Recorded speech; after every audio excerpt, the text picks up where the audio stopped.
कर्जत तालुक्यातील माणगाव तर्फे वरळी विभागात महायुतीच्या उमेदवारांच्या प्रचाराला सुरुवात झाली आहे। शिवसेना महायुतीमधून जिल्हा परिषद गटाचे उमेदवार रेश्मा योगेश मिसाळ तर पंचायत समिती गणातून महेश विर्ले यांच्या प्रचाराचा शुभारंभ करण्यात आला आहे। दहिवली येथील हनुमान मंदिर आणि मर्याई मातेच्या मंदिरात पुष्पहार अर्पण करून नारळ वाढवून प्रचाराचा शुभारंभ करण्यात आला आहे। यावेळी प्रचाराचा शुभारंभ करण्यापूर्वी महाराष्ट्राचे उपमुख्यमंत्री दिवंगत अजित पवार यांना श्रद्धांजली अर्पण करण्यात आली। माणगाव तर्फे वरळी पंचायत समिती गणात महेश सुरेश विर्ले, जिल्हा परिषद गटात रेश्मा योगेश मिसाळ या दोन्ही निवडणुकीच्या रिंगणात उतरले आहेत। प्रचाराचा शुभारंभ झाल्यानंतर गावकऱ्यांचा देखील महायुतीच्या उमेदवारांना मोठा पाठिंबा दिलेला पाहायला मिळतोय। या भागात महेश विर्ले यांचा मोठा जनसंपर्क असलेला पाहायला मिळतोय, तर कर्जत पंचायत समितीचे माजी सभापती अमर मिसाळ यांचा दबदबा आहे। त्यामुळे या भागातून मोठे मताधिक्य मिळेल असा विश्वास महेश विर्ले यांनी व्यक्त केला आहे। शुभारंभ आपण आज सर्व जे शिवसैनिक आणि जे ग्रामस्थ उपस्थित आहेत सर्वांना जवळचे असणारे दोन्ही उमेदवार, घरचे उमेदवार, आज प्रत्येकावरती कोणताही प्रसंग आला तरी आपल्या हक्काची माणसं, आपल्या जवळ असणारी माणसंच धावून येणार आहेत। या गोष्टीची जाणीव सर्व आपल्या पूर्ण परिसराला आहे, पण आपण ती उजागर करून आणायची सगळ्यांना। आज या प्रचारानिमित्त प्रत्येक व्यक्तीला अनुभव आहे की दोन्ही उमेदवार कशा पद्धतीने 4 वर्ष 5 वर्ष यांनी चप्पल आपल्या दाराशी झिजले अशा उमेदवारांनाच मला वाटतं आपला सर्वच सर्व मतदार मदत करेल। आणि हा ठाम निश्चय आहे, कारण की आपल्याला हे पटवून द्यायचे सगळ्यांना की आपले उमेदवार कशा पद्धतीने विकास करू शकतात। आज वर गेल्यानंतर खासदार, आमदार, उपमुख्यमंत्री, मुख्यमंत्री हे सर्व शिवसेना पक्षाचे आहेत आणि प्रवाहाच्या दिशेने जर सभापती आणि जिल्हा परिषद सदस्य निवडून आला तर आणखी खूप मोठ्या जोराने कामं होतील।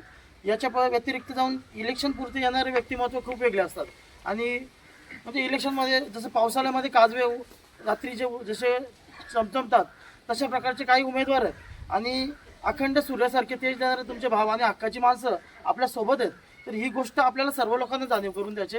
आपल्या लोकांची कसं आहे का प्रत्येक वेळेस प्रत्येक पक्ष आणि प्रत्येक व्यक्ती त्यांची बाजू निगेटिव्ह पॉझिटिव्ह पद्धतीने ठेवण्याचा प्रयत्न करतो आणि आपण आपली बाजू कशा पद्धतीने ठेवायचे आपल्याला तर खरंच सांगायचं, आपल्याला काही खोटं नाटं सांगायचे नाही। लोकांना लावालावी करायची गरज लागते, याच्या त्याच्या विरोधात बोलायला गरज लागते। आपल्या एकाही पक्षाच्या किंवा आपल्या ग्रामस्थांना कुणालाच काही चुकीचं बोलायची गरज नाही। आपण जे काम केलं आतापर्यंत तेच आपल्या लोकांपर्यंत पोहोचायचं काम करायचे आणि आपण हा प्रचार हा फक्त औपचारिकता आहे। प्रत्येकाच्या मनात, प्रत्येकाच्या घरात आपण जे केलं आणि जे राज्य करतोय ती गोष्ट या सर्वांच्या मनामध्ये जी गोष्ट आहे ती उजागर करू, म्हणजे बाकी काही करायचं नाही आपल्याला। आणि आज जे जोमाने सर्वचे सर्व उत्साहाने इथे सर्व उपस्थित राहिले त्याबद्दल सर्वांच्या मनापासून धन्यवाद। आजचा जो शुभारंभ आहे तो 7 तारखेला गुलालाने कसा आपल्याला उधळता येईल, गुलाल उधळता येईल त्याच्याकडे सगळ्यांना लक्ष द्यायचे। सर्व मंडळी आपल्या घरचीच मंडळी आहे, प्रत्येक मंडळी इथं जमलेली। इथे पक्ष तर आहेच आहे, पण प्रत्येकाशी एकमेकांशी असणारं घट्ट नातं, एकमेकांशी असणारी ओळख आणि एकमेकांशी असणारा संपर्क या सर्व गोष्टी तुमच्या दोन्ही उमेदवारांकडे आज हक्काने आहेत आणि तुम्ही हक्काने प्रत्येकाला बोलाल तर बोलले तरच दिसणार आहे ती गोष्ट। कसं आहे का ऐन टाईमवर आज शेवट होणार आहे। या 7 दिवसामध्ये आपण या 4-5 वर्षामध्ये केलेला विकास काम असेल, जसं का आपण बघतोय आंबिवली रस्ता असेल, आंबिवली आणि दोन्ही दामोद गेट रस्ता असेल, सगळे रस्ते असतील, पाणी, लाईट वगैरे या सगळ्या गोष्टी आपण केल्यात।